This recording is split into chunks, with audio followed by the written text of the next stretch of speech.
नमस्कार मित्रों, जोहार। स्वागत है आपका अपने YouTube channel maker of modern teacher पर। जैसा कि आप सब जान रहे हैं कि झारखंड के पीजीटी शिक्षक की भर्ती की परीक्षा चल रही है और जेटेट के लिए बहुत जल्दी ही घोषणा कर दी जाने वाली है। तो इसी उद्देश्य से हमने जो श्रृंखला शुरू की थी उसको आगे बढ़ा रहे हैं। जेटेट यानी झारखंड शिक्षक पात्रता परीक्षा के पेपर 1 यानी कि प्रथम पत्र, जिसमें कक्षा 1 to 5 के शिक्षकों की भर्ती के लिए योग्यता प्रदान की जाती है, उसमें जो ईवीएस का सेक्शन है जिसमें जो 50 प्रश्न पूछे जाएंगे, उसके लिए हम लोग इसको देख रहे हैं, इस श्रृंखला को बढ़ा रहे हैं। यह न सिर्फ आपको जेटेट बल्कि सीटेट, एचटेट, किसी भी राज्य की टेट परीक्षा, छत्तीसगढ़ टेट वगैरह सब में काम देगी। तो इसको हम लोग आगे बढ़ा रहे हैं और इसी श्रृंखला को बढ़ाते हुए हम लोग अगला वीडियो देखने जा रहे हैं। इसके पहले मैंने कुछ वीडियोस और भी बना दिए हैं, अपलोड कर दिए हैं और पीडीएफ का डिस्क्रिप्शन बॉक्स में लिंक भी दे दिया है। टेलीग्राम चैनल जा कर के ज्वाइन कर सकते हैं आप वहाँ पर। तो ज़्यादा देर न करते हुए एक टॉपिक आज जो मैं लेकर के आया हूँ पर्यावरण अध्ययन का, ये आपको झारखंड डीएलएड में भी काम देगा। झारखंड डीएलएड के पर्यावरण अध्ययन शिक्षण यानी कि पेपर 9 और पेपर 10 दोनों में इससे क्वेश्चन बनाए जा सकते हैं। तो टॉपिक को देखिए और समझिए, यह मोस्ट इम्पॉर्टेंट टॉपिक बन जाता है सीटेट की दृष्टि से, जेटेट की दृष्टि से। पर्यावरण अध्ययन शिक्षण की समस्याएं। चूँकि आप सब जानते हैं कि हमारे भारतीय समाज में जितने भी 1 to 5 के विद्यालय हैं, गवर्नमेंट लेवल में विद्यालय हैं, उन्हें आपको 1 to 5 में साइंस और एसएसटी करके 2 सब्जेक्ट अलग अलग नहीं पढ़ाने होते हैं, एक ही विषय पढ़ाना होता है। वह विषय होता है आपको पर्यावरण अध्ययन, इन्वायरमेंटल स्टडीज़। तो इसको अध्ययन करने में बहुत सारी समस्याएं आती हैं। शिक्षण करने में देखते हैं पर्यावरण के अंतर्गत विभिन्न जटिल क्रियाएं लगातार होती रहती हैं। ऐसा इसलिए क्योंकि पर्यावरण का संबंध किसी एक विशिष्ट विषय से न होकर संपूर्ण विश्व से संबंधित है, इसलिए इसकी विषय वस्तु बहुत ही जटिल व विविधता से भरी हुई है। अतः इसके शिक्षण के दौरान कुछ समस्याएं आती हैं, जिसका विवरण इस प्रकार है। वैयक्तिक विभिन्नता। अब आप एक ही कक्ष में विभिन्न आयु, बुद्धि, क्षमता, रुचि के छात्र होते हैं। साथ ही उनकी अधिग्रहण क्षमता, सामाजिक व आर्थिक पृष्ठभूमि भिन्न भिन्न होती है, जिसके कारण कक्ष में विज्ञान शिक्षण का कार्य काफ़ी जटिल हो जाता है। विज्ञान में व्यवहारिक ज्ञान अधिक महत्वपूर्ण है और व्यक्तिगत विभिन्नता के कारण अनुसार सभी के लिए अधिगम के उपयुक्त साधनों की व्यवस्था करना काफ़ी खर्चीला हो जाता है। सही बात है।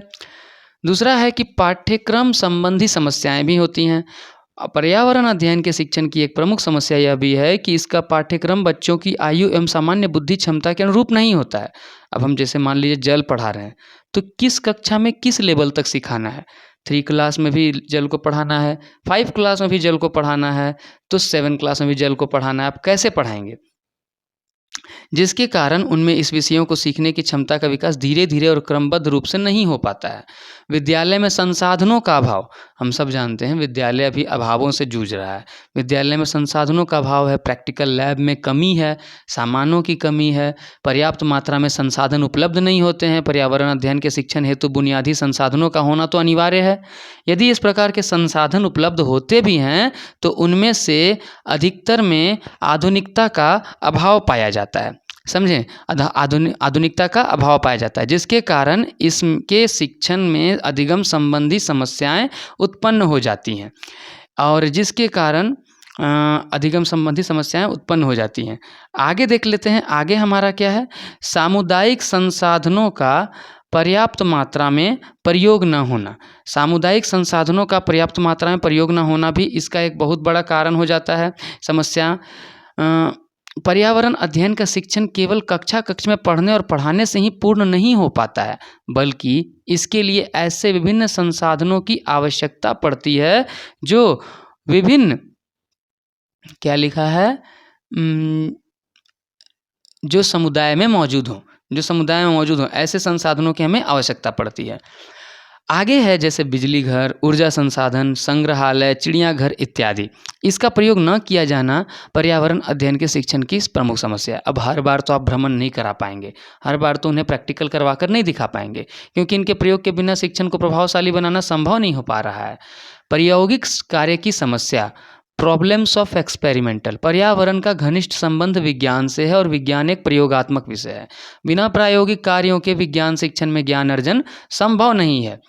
अन्य विषयों की तुलना में विज्ञान में प्रयोगात्मक कार्यों का महत्व सर्वाधिक होता है। विज्ञान विषय के दौरान, शिक्षण के दौरान प्रायोगिक कार्यों की अधिकता न होना भी विज्ञान शिक्षण की एक प्रमुख समस्या है, जो पर्यावरण अध्ययन के शिक्षण को प्रतिकूल रूप से प्रभावित करती है। और सबसे बड़ी बात कि प्रशिक्षित शिक्षकों की कमी। प्रशिक्षित शिक्षकों की कमी भी पर्यावरण अध्ययन के शिक्षण की एक गंभीर समस्या है, जिसके चलते इस विषय के शिक्षण का कार्य व्यवस्थित रूप से संचालित नहीं हो पाता, जो इसकी एक प्रमुख समस्या है। आप देख रहे हैं विद्यालय में कैसे कैसे शिक्षक हैं। तकनीक शैली के प्रभाव प्रयोग की कमी। पैटर्न पर आधारित पाठ्यक्रम छात्रों को विषय सामग्री को प्रस्तुत करने की व्याख्यान पद्धति पर बल देता है, जो बिना तकनीकी के भी हो सकती है। जैसा कि सभी जानते हैं कि भौतिकी संचार शैली का रूप में विकसित हो चुकी है। भौतिकी संचार शैली का रूप में विकसित हो चुकी है, इसीलिए पर्यावरण अध्ययन के पाठ्य पुस्तक को पठनीय बनाकर एवं नवाचार का प्रयोग कर उसे रुचिकर एवं अधिक लाभप्रद देखिए, आज के टाइम में जो भी डिजिटल हो रहा है वह अच्छे से सीख पा रहा है, तो हमें अपनी पठन पाठन की शैली को भी डिजिटल बनाने की आवश्यकता है। पर्यावरण अध्ययन के शिक्षण में पिछड़े बालकों की समस्या। अब पर्यावरण अध्ययन के शिक्षण के दौरान पिछड़े छात्र स्वयं को शिक्षण के प्रति असुरक्षित महसूस करते हैं। मतलब कि कैसे? मंदबुद्धि एवं अपर्याप्त शारीरिक व मानसिक विकास वाले, सांवेगिक कठिनाइयाँ एवं अस्थिरता, यानी कि वैसे विद्यार्थी जो अपना संवेगों पर अधिक नियंत्रण नहीं रख पाते हैं और अधिक से बता नहीं पाते, समझ नहीं पाते बातों को। अल्प विकसित विद्यार्थी लोग। आर्थिक पिछड़ेपन की मात्रा। बहुत सारे विद्यार्थी हैं जो रुपए पैसे की तंगी झेलते हैं और इस कारण से वो सही सामग्री को सही समय पर नहीं खरीद पाते हैं। उसके असामान्य व्यवहार के प्रति परिवार का दृष्टिकोण।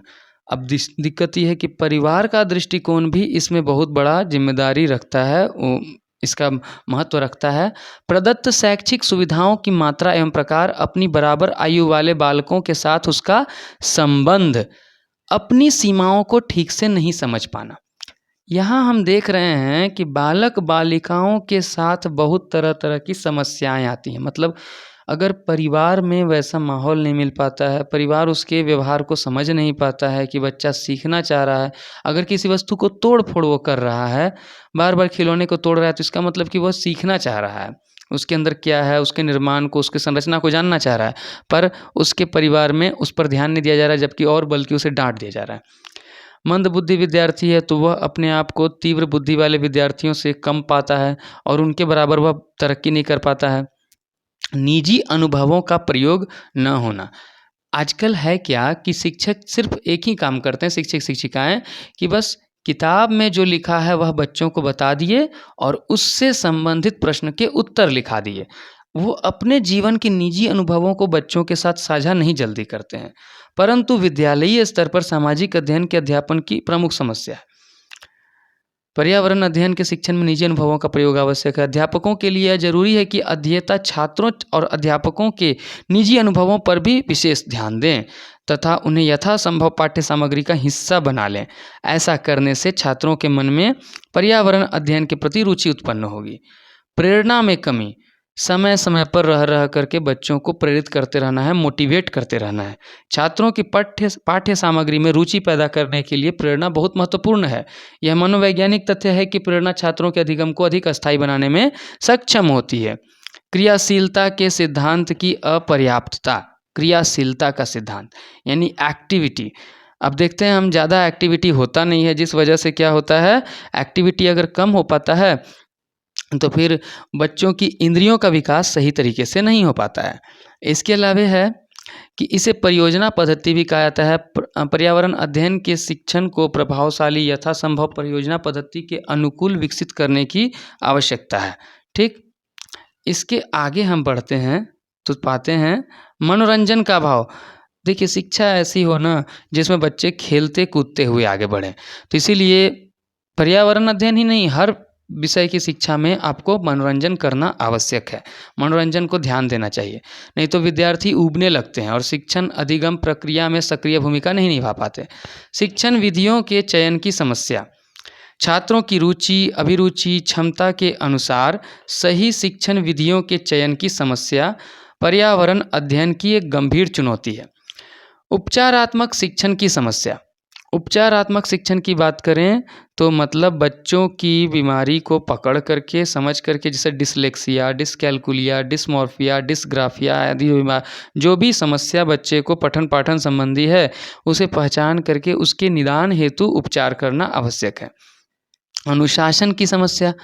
अब आज जान रहे हैं, भले ही निकला था सर्व शिक्षा अभियान के समय कि प्राथमिक विद्यालय में 30 बच्चों पर एक शिक्षक को रखा जाए और जहाँ तक हो सके तो उच्च प्राथमिक कक्षाओं में 35 बच्चों पर एक शिक्षक को रखा जाए। लेकिन यह समस्या अभी तक बनी हुई है कि शिक्षक विद्यार्थी अनुपात अभी तक सही नहीं हो पाया है।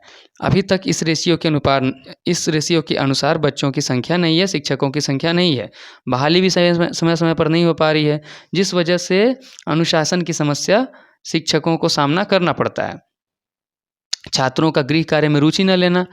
पर्यावरण अध्ययन को अधिकतर छात्र अत्यधिक आसान मानते हैं, इसलिए वे इस विषय से संबंधित गृह कार्य में विशेष रुचि नहीं लेते हैं।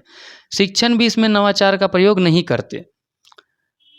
पर्यावरण शिक्षण को प्रभावशाली बनाने हेतु कुछ प्रमुख शिक्षण सूत्र बताए जा रहे हैं।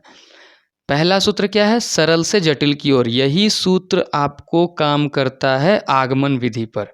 इसीलिए कहा जाता है जो भी सरल से जटिल, ज्ञात से अज्ञात की बात करे वो सब आगमन सूत्र है। देखिए, नवीन ज्ञान के प्रति रुचि उत्पन्न करके आत्मविश्वास विकसित करना सफल शिक्षण की कुंजी है। इस दृष्टि से यदि शिक्षण को सफल बनाना है तो सरल से जटिल बातों का ज्ञान दिया जाना जरूर चाहिए। तो आपने समझा, ज्ञात से अज्ञात की ओर। ज्ञात से अज्ञात का अर्थ यह है कि हम नवीन ज्ञान का प्रमुख आधार विद्यार्थी के पूर्व ज्ञान को बनाएं। यह एक मनोवैज्ञानिक तथ्य है कि जब विद्यार्थी के सामने एकदम नवीन ज्ञान को प्रस्तुत किया जाता है तो इसे प्राप्त करने में उन्हें परेशानी होती है, परंतु यदि पूर्व ज्ञान से संबद्ध कर नवीन ज्ञान को प्रस्तुत किया जाता है तो अधिगम अपेक्षाकृत अधिक सफल एवं अस्थायी होता है। आप ऐसे समझिए, यदि किसी को आप प्रकाश संश्लेषण सिखा रहे हैं 4थे या 5वें क्लास के बच्चे को, तो प्रकाश संश्लेषण वो नहीं समझ पाएगा। आप घर में खाना पकाना का उदाहरण दीजिए। वो खाना पकते हुए देखा है, खाना पकता है तो उससे हमको पेट भरता है खाना से। तो पौधे भी अपना भोजन बनाते हैं।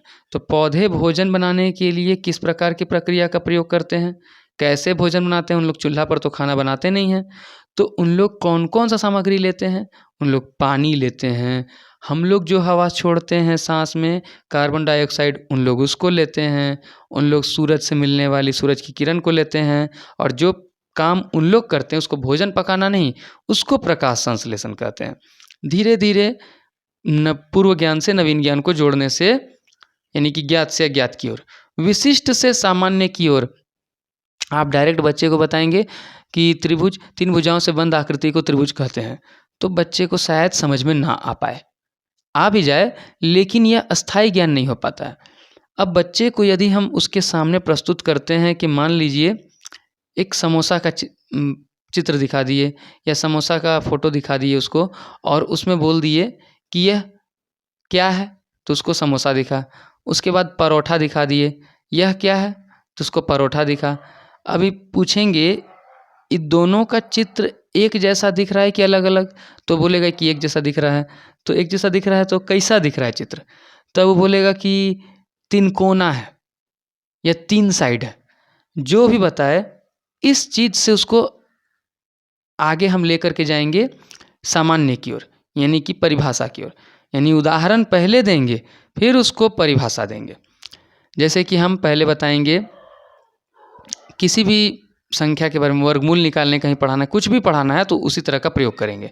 आगे जाते हैं, मनोवैज्ञानिक से तर्कात्मक क्रम की ओर। इस सूत्र का यह क्रम तात्पर्य यह है कि विद्यार्थियों को ज्ञान देते समय मनोवैज्ञानिक से तर्कात्मक क्रम को अपना, मतलब क्या समझिए, मनोवैज्ञानिक क्रम के अनुसार किसी वस्तु अथवा विषय के ज्ञान को विद्यार्थियों की आयु, जिज्ञासा, रुचि तथा आवश्यकता एवं ग्रहण शक्ति के अनुसार दिया जाना चाहिए। मतलब कि आप जब किसी भी विषय को पढ़ा रहे हैं तो पढ़ाते समय बच्चों के लेवल को ध्यान रखिए, ठीक है ना। तब उसका आप नॉलेज लेवल यानी कि उसका मन की अवबोधात्मक क्षमता को यदि हम पहचान लें तो हम उसको अच्छे से समझा सकते हैं। इसके विपरीत तर्कात्मक क्रम का तात्पर्य विद्यार्थियों के समझने वाले ज्ञान को तर्कात्मक ढंग से विभिन्न खंडों में विभाजित करके प्रस्तुत करना है।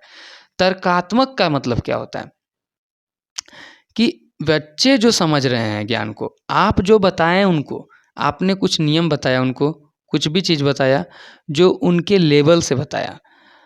अब जो है बच्चे जो सीखे हैं उसको एक ही बार में सब मत सिखा दीजिए, उसको क्या कीजिए, तोड़ तोड़ के खंड खंड करके सिखाइए। इससे क्या होगा, वह स्थायी रूप से सीख लेगा। और विश्लेषण से संश्लेषण की ओर। प्रारंभिक अवस्था में विद्यार्थी का ज्ञान अस्पष्ट तथा अनिश्चित एवं अव्यवस्थित होता है। उसके ज्ञान को स्पष्ट तथा निश्चित एवं सुव्यवस्थित करने के लिए विश्लेषण से संश्लेषण नामक सूत्र का प्रयोग करना अनिवार्य माना जाता है। विश्लेषण का तात्पर्य समस्या को ऐसे जीवित अंशों अथवा भागों में विभाजित करना, मतलब कि चीज़ों को तोड़ करके देखना पहले सीखें। अगर पढ़ा ही रहे हैं तो पढ़ रहा है, किसी भी वर्ड को कैसे कहते हैं, लंबा वर्ड है तो उसको तोड़ तोड़ कर पढ़ो। और जब तोड़ तोड़ कर पढ़ना सीख लेगा तो जब वो बड़ा हो जाता है तो जोड़ करके पढ़ना सीख लेता है। इस तरह हमने देखा कि कौन कौन से सूत्र का प्रयोग करना चाहिए। अगला टॉपिक हम देख रहे हैं कि पठन पाठन सामग्री। पर्यावरण अध्ययन के शिक्षण करते समय हमें किन किन विषयों की पठन पाठन सामग्री का प्रयोग, किन किन पठन पाठन सामग्री का प्रयोग करना चाहिए। पठन पाठन सामग्री को रीडिंग टीचिंग मटेरियल्स कहते हैं, TLM, teacher learning material, teaching learning materials. विषयों में विषय वस्तु के वितरण में एक उचित संतुलन होना चाहिए। ध्यान दीजिए, जहाँ भी संभव हो सके परस्पर संबंधों को भी स्पष्ट रूप से इंगित किया जाना चाहिए। पाठ्यक्रम में शुरू से अंत तक निरंतरता बनाए रखने हेतु विषयों को उचित एवं तर्क संगत क्रम में व्यवस्थित किया जाना चाहिए। ठीक है। प्रकाशन से पूर्व लैंगिक तथा सामाजिक पूर्वाग्रहों की जांच के लिए पुस्तकों का परीक्षण किया जाना चाहिए। ध्यान दीजिए, यदि आप किसी विषय को उठा रहे हैं कक्षा में, तो कक्षा में उठा रहे हैं यदि वह विषय बच्चों में थोड़ा सा अलग लैंगिक, मतलब लिंग से संबंधित सब्जेक्ट है। जैसे आप विषय में विज्ञान के किसी विषय को उठाते हैं जिसमें कि पुल्लिंग स्त्रीलिंग दोनों के बारे में बताना है, तो जब ऐसा करने जा रहे हैं आप, तो आप ध्यान रखें कि किसी एक लिंग के प्रति आपकी बातों से कोई भी विशेषाघात न हो, उसको चोट न पहुँचे और लिंग पूर्वाग्रह ना बने। समाज में उस लिंग के प्रति कोई गलत धारणा ना बन जाए। हम जानते हैं स्त्री और पुरुष के प्रति बहुत विभेदीकरण समाज में होते रहता है, इसीलिए इस बात का ध्यान दिया जाना चाहिए। अनुलिपिकरण यानी कि पुनरावृत्ति, दोहराव से बचने और शैली की एकरूपता सुनिश्चित करने के लिए प्रकाशन से पूर्व पाठ्य पुस्तकों की स्पष्ट जांच की जानी चाहिए। पुस्तक ऐसे ना छपे हों कि उनमें किसी एक लिंग के प्रति अच्छाई और एक लिंग के प्रति बुराई छाप दी जाए। प्रमुख राष्ट्रीय विषयों जैसे लैंगिक न्याय, मानव अधिकार और हाशिए के समूह तथा अल्पसंख्यकों के प्रति संवेदनशीलता को विकसित किए जाने के लिए अंतः अनुशासनात्मक दृष्टिकोण अपनाए जाने की जरूरत है। शिक्षक प्रशिक्षण भी आवश्यक है पर्यावरण अध्ययन की समस्या को दूर करने के लिए। कुछ तो शिक्षकों के प्रशिक्षण कार्यक्रम पर विशेष बल न दिए जाने के कारण पर्यावरण अध्ययन का शिक्षण बहुत प्रभावी नहीं हो सका है। जहाँ सेवा पूर्व प्रशिक्षण पाठ्यक्रम के पुनरीक्षण की आवश्यकता है, वहीं सेवाकालीन प्रशिक्षण पर भी विशेष ध्यान दिया जाना चाहिए। ऐसा नहीं कि BA DLED और M.Ed का ट्रेनिंग करके आए हैं, अब वो टीचर बन गए, अब उनको कोई तरह का ट्रेनिंग करने की आवश्यकता नहीं है। हमारे विद्यालय में कई ऐसे शिक्षक हैं जिसमें देखा जाता है कि उन्हें सही तरीके से पठन पाठन कार्य करने में समस्याएं आ रही हैं। तो इसीलिए पहले हमें उन्हें सरकार को यह चाहिए कि समय समय पर सेवाकालीन प्रशिक्षण का कार्यक्रम आयोजित करते रहा जाए, जहां सेवा पूर्व प्रशिक्षण, हाँ ठीक है, सेवाकालीन प्रशिक्षण के लिए राज्य को आवश्यक व्यवस्था तंत्र और आर्थिक सहयोग देना अनिवार्य है, ताकि शिक्षकों के विषय संबंधी ज्ञान को अद्यतन यानी कि अपडेट किया जा सके। पर्यावरण अध्ययन के विषयों की शिक्षक पुस्तिका के प्रयोग को अनिवार्य किया जाना चाहिए, यानी कि टीचर को एक बुक दिया जाना चाहिए जिससे वे समझ सकें कि उन्हें क्या पढ़ाना है कक्षा में। विद्यार्थियों की समझ के विकास हेतु पुस्तकों को एकमात्र स्रोत के रूप में न मानकर स्रोतों में से एक के रूप में मानना चाहिए। देखिए, ये क्वेश्चन पूछता है कि पाठ्य पुस्तक क्या है? स्रोतों में से एक। कई स्रोत हैं पढ़ाने के। वस्तुतः बहुत सी समस्याओं जैसे आत्मसम्मान की कमी, पाठ्यक्रम का बोझ, सामग्रियों की अधिकता और रटने की प्रवृत्ति आदि को एक प्रभावी समर्थ शिक्षक ही अधिक प्रभावी ढंग से संबोधित कर सकता है। हम जानते हैं ये सारे प्रॉब्लम जो है ना, हर एक टीचर के साथ होते रहता है, जो वह सही समय सही तरीके से नहीं पढ़ा पाता है, अध्यापन का कार्य नहीं कर पाता है। सेवा पूर्व और सेवाकालीन दोनों स्तरों पर गहन और प्रभावी शिक्षण द्वारा ही पर्यावरण अध्ययन संबंधी अनुसंधानों के परिणामों को शिक्षकों की बृहत संख्या के लिए सुलभ बनाया जा सकता है। दोनों स्तरों पर प्रशिक्षण दिया जाए। शिक्षकों का सशक्तिकरण, देखिए ये बहुत आवश्यक है। शिक्षकों के सशक्तिकरण के मामले पर लंबे समय से बहस व विवाद होते रहे हैं। वर्तमान में शिक्षकों को जिस तरह तैयार किया जाता है, उससे विज्ञान शिक्षकों का सशक्तिकरण नहीं के बराबर हुआ है। इसलिए शिक्षक सशक्तिकरण की योजनाओं के चल रहे कार्यक्रमों की संरचना पर पुनः विचार करने की जरूरत है।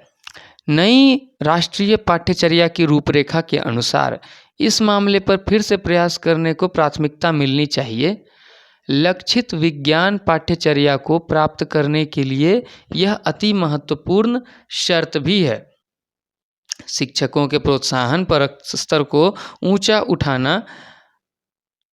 उठाना बहुत बड़ी चुनौती साबित हुई है। हालांकि इसका कोई नियमित समाधान नहीं है, लेकिन हमारा विश्वास है कि यह एक जटिल व अनसुलझी समस्या नहीं है। यदि इसका चाहे तो समाधान निकाला जा सकता है। व्यवस्थित सुधार, पेशे में भर्ती के लिए अपेक्षाकृत अच्छी योजनाएं, वेतन में वृद्धि, यहाँ तो देखा जा रहा है कि वेतन में कटौती किया जा रहा है, तो इससे शिक्षक का मनोबल गिरता है।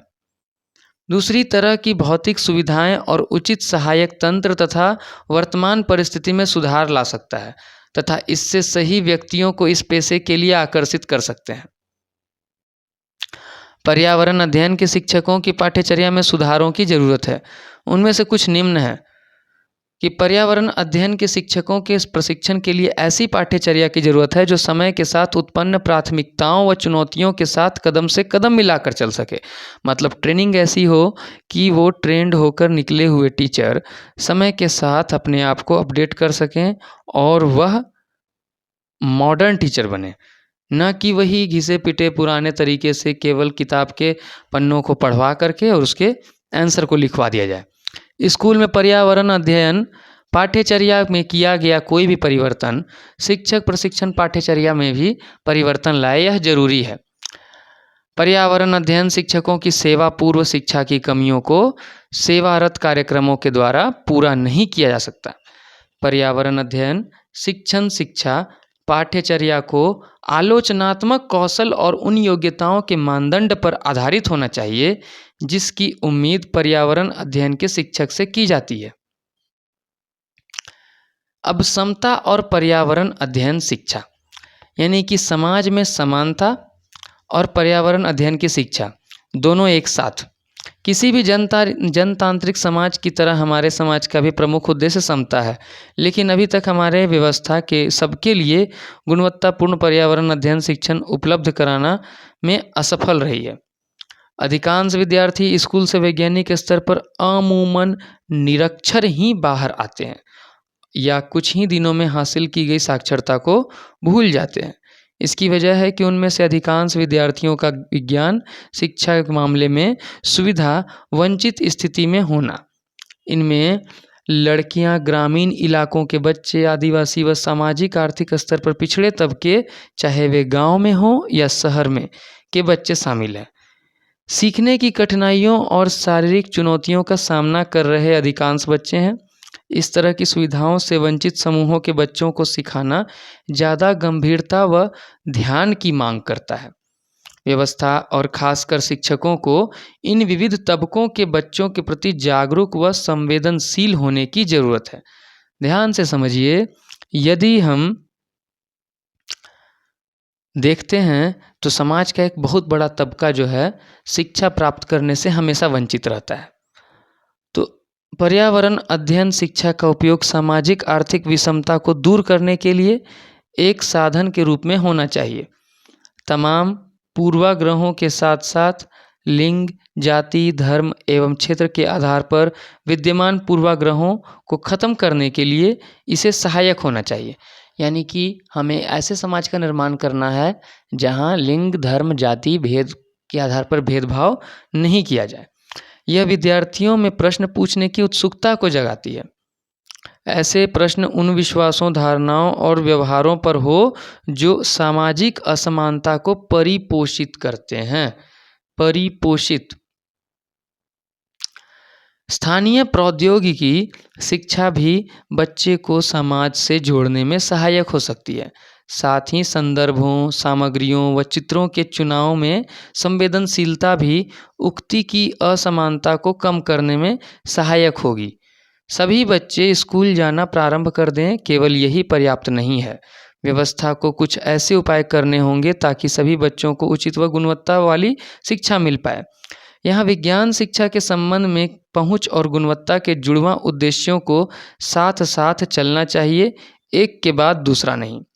सूचना एवं संचार तकनीकी, information and communication technology, ICT सामाजिक विषमता को कम करने में सहायक हो सकती है।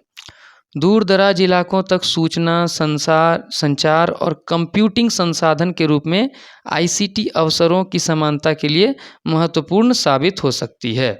इस प्रकार हमने देखा कि पर्यावरण अध्ययन के लिए महत्वपूर्ण प्रश्नों की श्रृंखला में आज के अध्याय को, जिसमें पर्यावरण अध्ययन के शिक्षण की समस्या है, अगले अध्याय में हम इससे संबंधित महत्वपूर्ण प्रश्नों को करेंगे। तब तक के लिए धन्यवाद।